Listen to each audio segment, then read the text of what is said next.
Hello guys, Keaton847. Welcome to my Super Mario 3D All-Stars review for the Nintendo Switch. Because I've been wanting to talk about this game for a long time.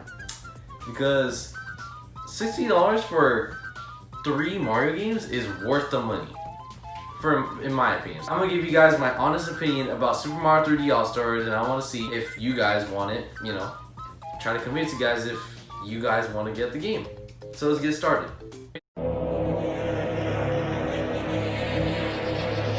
Now, 3D All-Stars, it's not like many other, to be honest, to many other like collections of games. This one doesn't really come with a lot besides, obviously, the 3 games. It only comes with 3 games and 3 soundtracks coming from those 3 games, which, honestly, they had a missed opportunity to bring in Super Mario 64 DS games, the mini games that were back on the DS, which were super cool and fun games that they could have just enhanced and put on the Switch. I don't know why they didn't, but playing Luigi's car game would be super fun on Switch. Now, we really can't talk about that. But overall, the games, 64, I'm gonna start off with 64. Super Mario 64 is probably one of the best Mario games of all time. You should automatically play that game if you're a Mario fan. This is one of the greatest games of all time. Now, compared it to the original game, Super Mario 3D All-Stars version, and compared to Super Mario 64, it obviously runs better. It doesn't, the background, the borders are still there. It's not, widescreen, but that's okay for me, honestly. I don't have a problem with that, because what I do have a problem with is the controls are more clunky than last time. It's still, because for new players, they're obviously not gonna be used to how clunky the game is, and it's very like that. Like if I try to turn the camera, it doesn't really want you to do that the way you want it. So I don't know, that's just a problem I found. But for new players, I believe they might get a joy out of this game. But does it really hold up? Yeah, but not really. But I still love the game. Let's move on to Super Mario Sunshine.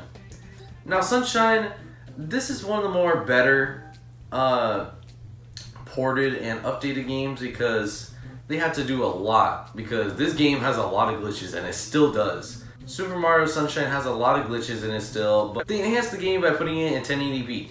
But I think it does look very nice still on the Switch, better than the GameCube, obviously. But I still love the game.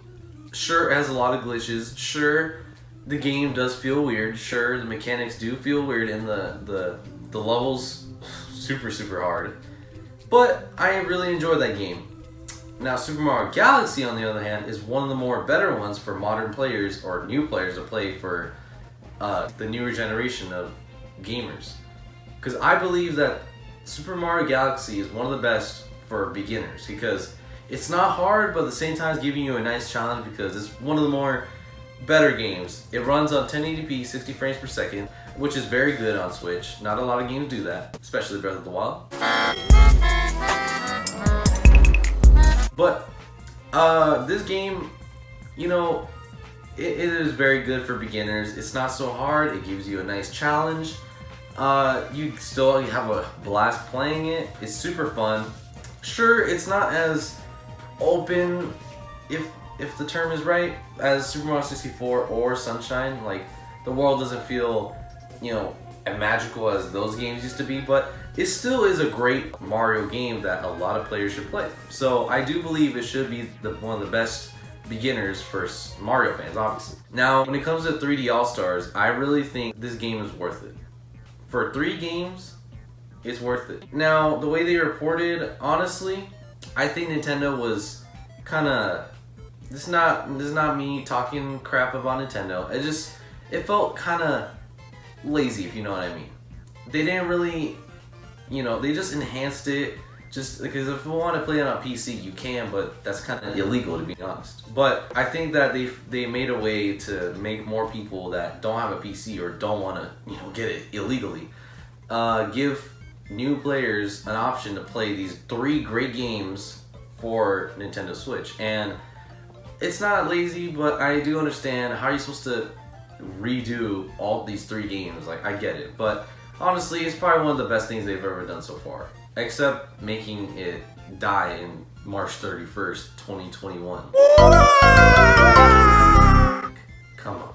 Seriously? Come on, Nintendo. But overall, I think Super Mario 3D All-Stars is worth it. Sure, it doesn't come with like a lot of things. Sure, the games still feel kind of the same, but I still enjoy it. I think a lot of players, new players, should pick up this game if they have to, or you don't have to if you don't want to agree with me. So for me, I give Super Mario 3D All-Stars an 8.5 out of 10. This game, you know, it doesn't have a lot of, you know, like for example, if many collections of games have like old art, or they have old concept art or other stuff like extras of behind the scenes, sure, it doesn't have stuff like that in 3D All-Stars, but I do believe it is worth $60. You do get one of the best Super Mario 3D games of all time, so I do think that's a great deal for $60. So, what do you guys think? Do you agree with me? Do you not agree with me? Please comment down below. I really want to hear your opinion, and I want you guys to talk about my opinion if my opinion makes sense, because I'm not sure if it does, but for me it does. So, yeah guys, hope you guys enjoyed my video of my review for Super Mario 3D All-Stars. I hope you guys have a great day. Please comment, like, and subscribe, and I'll see you guys in the next video. Super Mario 3D All-Stars! Ah!